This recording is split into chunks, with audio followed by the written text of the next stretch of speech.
Hey everybody, Steve here in our backyard. It's such a beautiful January day. It's the last week of January and look how beautiful it is.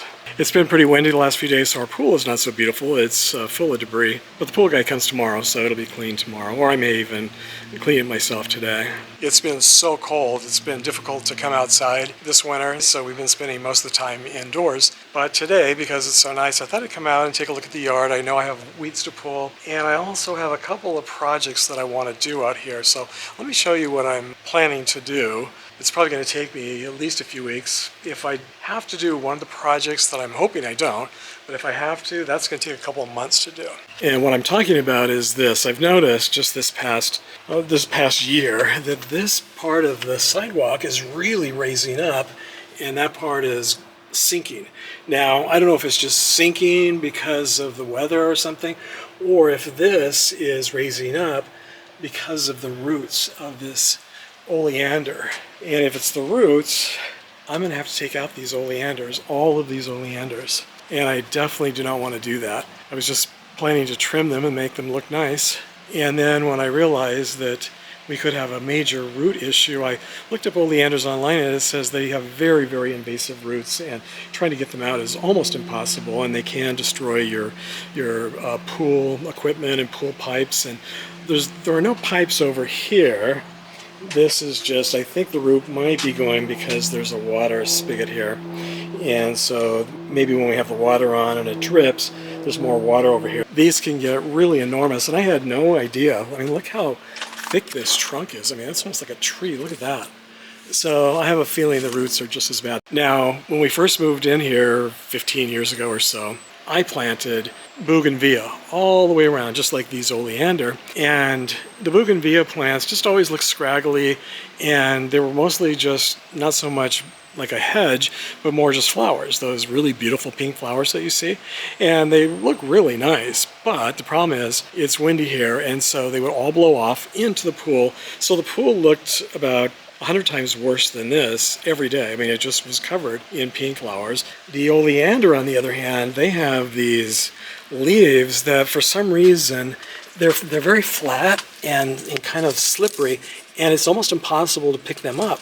So they get in the pool and they're extremely difficult to get out of the pool, where the bougainvillea was much, much easier to get out of the pool. I have a feeling I may have to take out all of these oleanders, and I have no idea what I can put in there that would grow tall, that would not have really invasive, really thick roots that would cause problems to the pool pipes. But if it is causing the decking to rise up, I mean, this is a tripping hazard. This is definitely, I mean, this is up an inch. Don't really want to take a chance on a much bigger problem down the road, so I'll just have to figure out if there's another plant that I can plant in there if it is the roots. So what I'm going to do, one of my projects, is to dig up the roots over here. I'm going to have to remove the gravel and just start digging and see if these roots are going over here. If not, then it's just the settling, and I might be able to dig underneath and remove some of the dirt here, and maybe it'll go down. I don't know, it might end up cracking. But I actually put in all of the irrigation system in our yard, front yard and backyard. And so I put the irrigation system that goes all the way around to water all of these oleanders automatically with the drip system.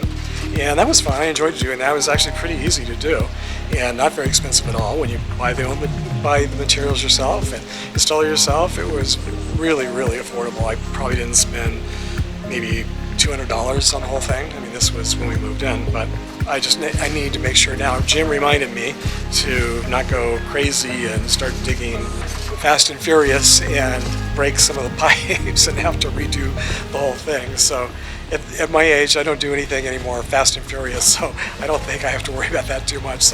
So we pretty much decided, after looking at the roots here, let me show you. They're not huge, they're not as large as I thought they would be, but they're definitely going underneath here.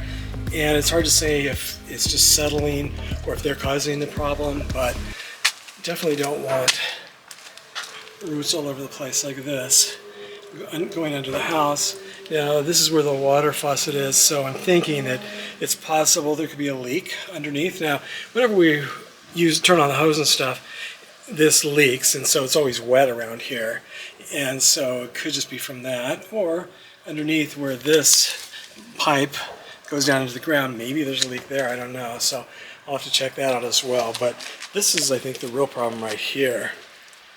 If you look at how thick these are, I mean, this is almost like a tree stump. I mean, look at these. I definitely would need a saw, probably and look how thick this one is. And there's no telling how big these will get. And I don't want big, gigantic trees in the yard. We just wanted bushes. But I didn't know these just became so enormous. I mean, that's really crazy how thick they are. And so I'm going to start by taking this one out. This is the thickest one, and this is the one that seems to be causing the problem right now. And even if it's not really causing that to rise up over time, those could get bigger and it could cause even more of a problem. This is going to take months to do, for me to remove everything and then to buy new plants and plant them. And I think, like over here, Jim suggested, and I kind of like the suggestion, is over here we use pavers on the side of our house, just sort of makeshift. No one ever comes over here, so they're not great or anything, but we just, instead of putting cement here, we have these pavers, and you can put them wherever you want. If you need to move them, it's easy to move. And instead of gravel that gets weeds, all these weeds and grass and all the debris that's really difficult to pick up from these bushes and oleanders and from the neighbors' trees, all of this, I think it might just be better to put pavers, and then we can leave space in between the pavers for plants and flowers and maybe some cactus that's not too prickly around the pool, and things that don't have big roots. And Jim even suggested that maybe we should just put some of the plants in pots like this. And that's probably a good idea too. We could have more space around the patio for chairs and tables and things, and potted plants and some regular plants. So anyway, it looks like we're going to re-landscape the entire backyard. So I hope you like yard work videos, because I have a feeling there'll be quite a few coming in the next few months. I don't know, this is a huge job. Just to get some of these out is going to be a major project. So I'm going to start with this one. This will be the first one to go, and we'll see how difficult it is.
I'm on day 2 now, or is it day 3? I don't know, I'm losing track of time here. Trying to remove my very first oleander bush, which is turning out to be more like a tree. I mean, the roots are as big as any tree I've ever seen. So I started digging yesterday, and well, first I trimmed off all the tops, and then I started digging around, discovered the pipes. Now those were the original pipes when they put in the grass before we moved in, and those no longer work. And then I installed these pipes here. It's an automatic drip irrigation system that goes all the way around the pool, along the flower bed, all the way to that side. Now, I've discovered that this root here, I mean, this is like the mothership of roots, isn't it? I mean, this is larger. This is probably 3.5 inches across. maybe even 4 inches. I mean, I don't know if it looks that large on this screen, but it's very large.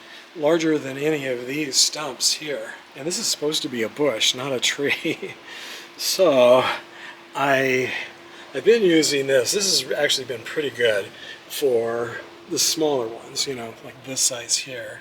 And I just remembered that I had this in the garage, and it's got some pretty heavy-duty teeth on it, and it hasn't been used that much. I mean, I've had it for years, but I haven't used it that often. And I was able to cut all the way through there, and it was actually pretty easy, or fairly easy. I mean, that's the best thing that's happened today, the easiest thing that's happened. So as you can see, I was able to cut into it twice. Here's the root. The root of the problem. Is this crazy that this is a root for a bush? An oleander bush. So, it's still solid as a rock here. The oleander, it's not moving. So, there could be other roots. I hope none of them are bigger than this. So I'm gonna have to go all the way around. So this could take me another day or so. At least it's in the shade right now, so that's good. Hey, look, there's Jim. Jim is dressed for winter. It's because he's not digging out trees. Bye. I'm definitely dressed for summer. After about 15 minutes of digging out bushes or trees disguising themselves as bushes, you can work up a sweat. So I was out here this morning almost at sunrise. It definitely put up a good fight, but in the end I won the battle. And only 16 more to go. This one took me 2 days to remove, so if they all take 2 days, that's 32 days. If I did this every single day for a month, I guess I could remove all of these oleanders. I don't think I'm going to be able to do this every day for a month. I have other things to do, like make YouTube videos and just the usual things that you have to do in life, so I will continue probably every day. I'll do a little bit. I'll chip away at this every day. I'm guessing it's probably going to take me closer to 2 or 3 months to complete. Well, especially the entire landscaping of the backyard. I've got a lot of plans, a lot of things I want to do, and Jim and I are going to decide, you know, which is the best direction to go in. I also have the side yard that I need to do a lot of work on. Front yard is full of weeds from all of the rain we recently had, so that's going to take me a couple of days, maybe even a week, just to get out all the weeds. So it's a good thing I like yard work.